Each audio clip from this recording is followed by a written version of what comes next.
Salve, salve galera, tudo bem com vocês? Vamos dar continuidade à aula de Geografia e a Compreensão do Mundo. Vamos continuar aí falando sobre paisagem. Sim, a paisagem ela representa o registro da história das pessoas que ali têm habitado. Então, sim, a paisagem cultural humanizada é muito importante, galera, para compreendermos o mundo e o local em que vivemos. Então, assim, ela traz esse registro das pessoas que habitaram nesse determinado local, tá? Como é o exemplo aqui do Cais do Valongo, do século XIX. Ele foi descoberto em 2011 na cidade do Rio de Janeiro. Esse local foi o local de desembarque de navios que traziam africanos escravizados ao Brasil, né? Então, assim, o espaço, a paisagem, ela traz esse registro histórico das pessoas que ali habitaram em determinada época.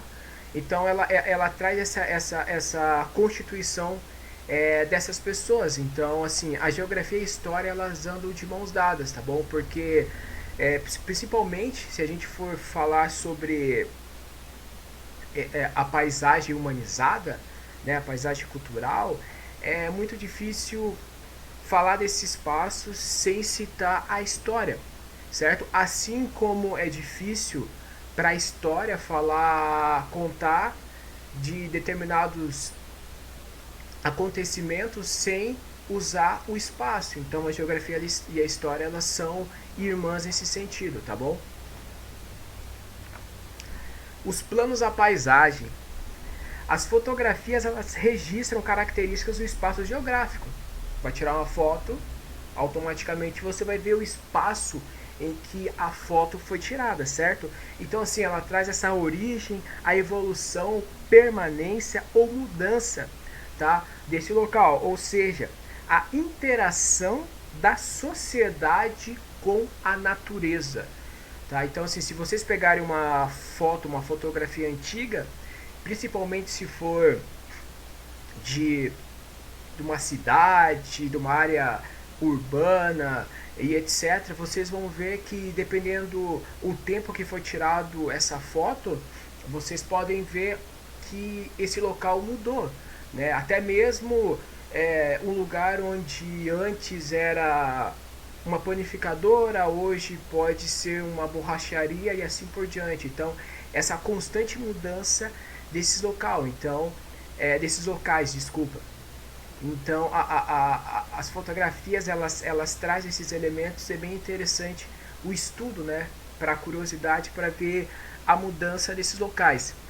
E assim, as transformações da paisagem, isso é bem legal, porque as paisagens, elas são dinâmicas, elas não são estáticas, tá?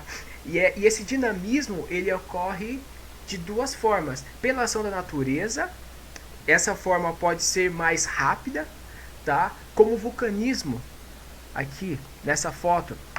Então imagine como que o vulcanismo ele muda de forma super acelerada aquela paisagem, e também de forma mais lenta, tá? Pela ação dos ventos moldando uma rocha, pela ação das águas, tá? O tempo que leva isso, centenas de anos, milhares de anos para ter uma características que hoje a gente consegue ver.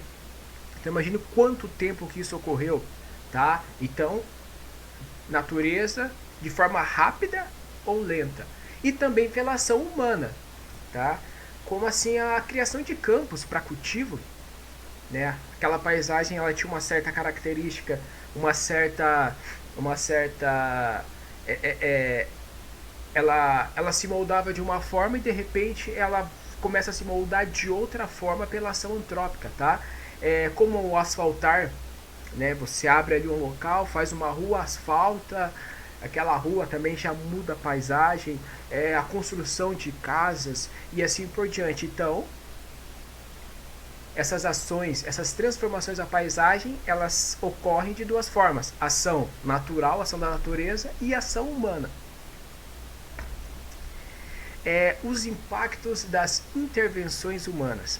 Então, assim, o ser humano pode degradar uma paisagem que é triste, que é desmatando uma área, poluindo um rio e assim por diante. Então o ser humano pode, de maneira negativa, degradar uma paisagem, né? Uma paisagem que era bonita fica uma paisagem feia porque o ser humano foi lá e fez isso. Ou o ser humano também pode recuperar uma paisagem, né? Como é o caso aqui.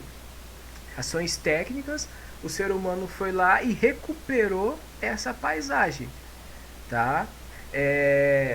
Reflorestando o local, parando de poluir o rio, tirando toda aquela sujeira daquele rio e assim por diante.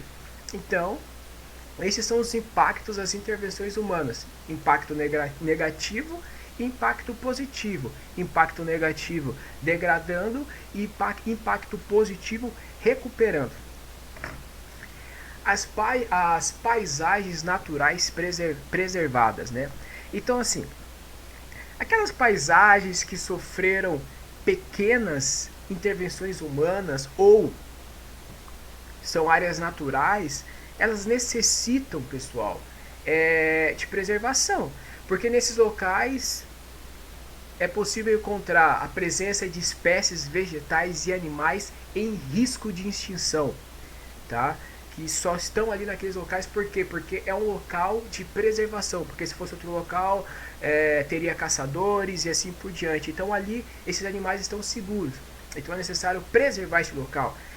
Fonte de pesquisas científicas, o remedinho que nós tomamos, a descoberta de novos remédios, etc., muitas vezes vem de plantas, vem de espécies que estão presentes nesses locais de preservação, tá? E também pensando em relação à economia, turismo, tá? Muitas pessoas vão para locais de preservação para conhecer, para ver as espécies. E ali, esse local preservado, ele traz economia para aquelas pessoas que habitam nesse local. Então, é necessário a gente preservar, por exemplo, as cataratas do Iguaçu.